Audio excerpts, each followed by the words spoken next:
Hello and good evening and welcome to another video tutorial here on understanding body language, liars, cheese and happy feet. It's Sunday evening. I hope everyone's had a good weekend. So the video I've got for you this evening is the captain of the stricken cruise ship that's just gone down off the west coast of Italy, killing 5 people. So he's just done an interview talking about what happened. So we're going to run through the video and we're going to break down some of the statements he gives and see if we can spot anything that's worth detecting. Now that he is speaking Italian, so what we're going to do is relying on the statements that the translator is providing. Obviously he's translating the words of the captain, so please bear in mind that the words that the translator uses might not be the exact words that the captain uses. It's all open to interpretation, so please bear that in mind. So let's start the video at the beginning and let's see if we can decode anything. So let's have a look. Particular moment, you need to be able to decide and to understand clearly what the best alternative is. In fact, I believe almost all the passengers were rescued. Okay, so before we go any further, the first thing I notice here is a dramatic increase in eye blinks. Just watch how many times he blinks. Particular moment, you need to be able to decide and to okay, understand that for me tells me that he's dealing with extreme anxiety and nervousness at the moment, which is understandable given the situation this gentleman's in. 5 people have died on board his ship because he was the captain, so that's bound to make anyone feel anxiety due to the fact that fingers will be pointed at him and his crew.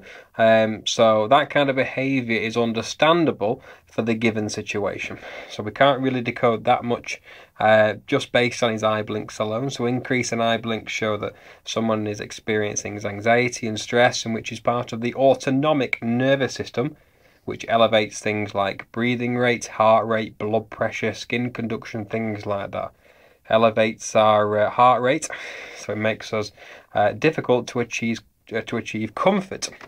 And we can see that here with an increase of eye blinks. However, it's not necessarily his silent behaviour which I've analysed, it's more his statements and how they are inconsistent. So let's just listen to what he says here. Decide and to understand clearly what the best alternative is. In fact, I believe almost all the passengers were rescued. So I believe almost all the passengers were rescued. Now I think that is significant when we come to the latter half of the interview. However, so we'll just leave that where it is for the time being. Lei ha fatto questa scelta, non ha avuto esitazioni. Cosa è successo alla sua nave, comandante? È successo praticamente che mentre camminavamo. What happened is that while we were sailing with the tourist navigation system, as you can see by the rip in the ship, there was a lateral rock projection.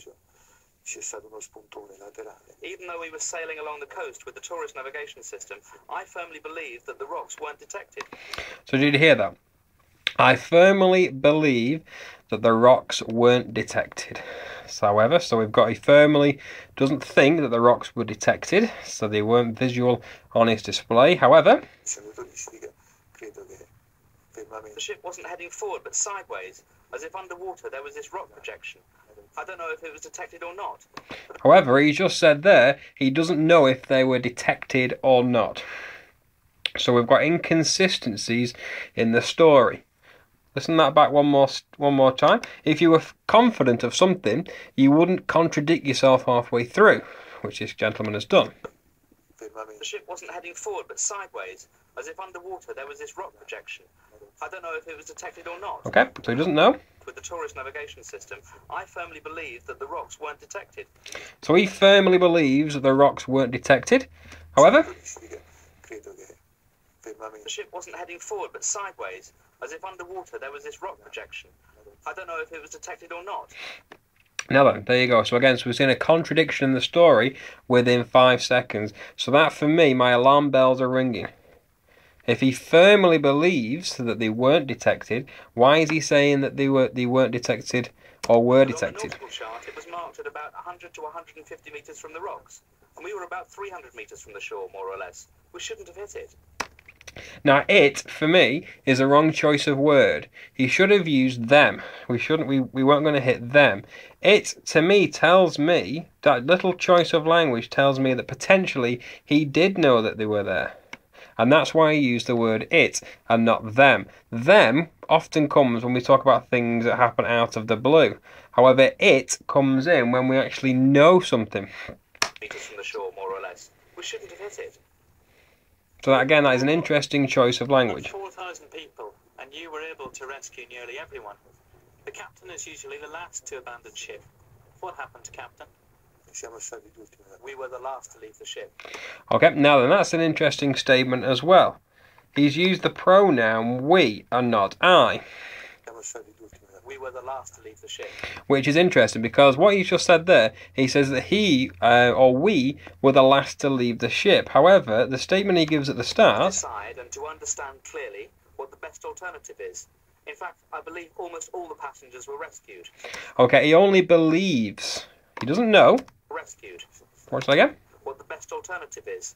In fact, I believe almost all the passengers were rescued. So he believes almost all the passengers are rescued. Now, if you were the last person on the ship, you would know that people have been rescued, or almost all the people had been rescued. You wouldn't believe. It would be knowledge to you. So again, we're seeing an inconsistencies in the statement there, and inconsistencies in the grammar used. So throughout this interview, he's showing me that he's got no confidence in what he's saying, because he firmly believes that he didn't see the rocks. And then again, he contradicted himself. He was saying that we were the last to leave. We don't know who we are. He's not introduced anybody else into this story. We can assume that it's the crew, but we don't know. Often it's always said that the captain is the last person to get off the ship, but all we're seeing here is inconsistencies. Again, we can see with the increase in eye blinks, we can see the extreme stress that this chap is under because he's the captain of the ship. So, and 5 people have died, and he's got a duty of care to those. That while we were sailing with a tourist navigation system, as you can see by the rip in the ship, there was a lateral rock projection. Even though we were sailing along the coast with the tourist navigation system, I firmly believe that the rocks weren't detected. The ship wasn't heading forward but sideways, as if underwater there was this rock projection. I don't know if it was detected or not. Okay, so there again is your contradiction. So what we're looking for here is any inconsistent facial expressions. Even though he's speaking another language, we can interpret his facial expressions because we have a few certain facial expressions which are universal, meaning throughout the world, it's estimated that we will flash 7 basic emotions. So facial expressions of emotion are the closest thing we've got to a universal language. So all we're doing is analysing the words that the translator uses. It might not necessarily be the words that the captain is using. And that might come into play about why there's contradictions in his in the interpretation of his story, not necessarily the story he's actually given. So we have to allow for that. We can't jump on this and say, well, he says this, he says that, because the interpretation might not be to the exact words that this gentleman has used. So I have to rely on that one.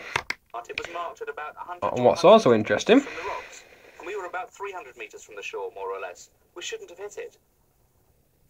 There were more than 4,000 people, and you were able... okay, and this particular silent behaviour here is when we start playing with the chin. And we often start we start using this kind of behaviour when we're engaging deep thought.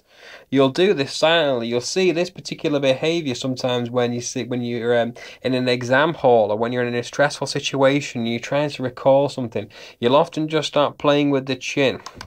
It's called a pacifying gesture, and it reveals nervousness. There were more than 4,000... okay, and it's where we just place the hands at the side of the chin and start pacifying by rubbing slightly. You were able to rescue nearly everyone. Okay, and then we can see a slight lip bite there as well. So again, we can see the increased signs of stress, which is understandable for the situation he's in. We can see that by the increased eye blinks. We can see that by the way he pacifies the chin by placing the hands at the sides of the chin to rub. However, what's interesting, he uses the pronoun we and not I. So he removes himself, or the interpretation is that he removes himself away from this. Note how he says... What happened, Captain? Siamo stati gli ultimi. We were the last to leave the ship. So it's not I was the last to leave, it was we. Now that might be well and true. He might have had other people around him, which we can suggest, and we can allow for the fact that there are other crew members there, but he's not introducing them into the story.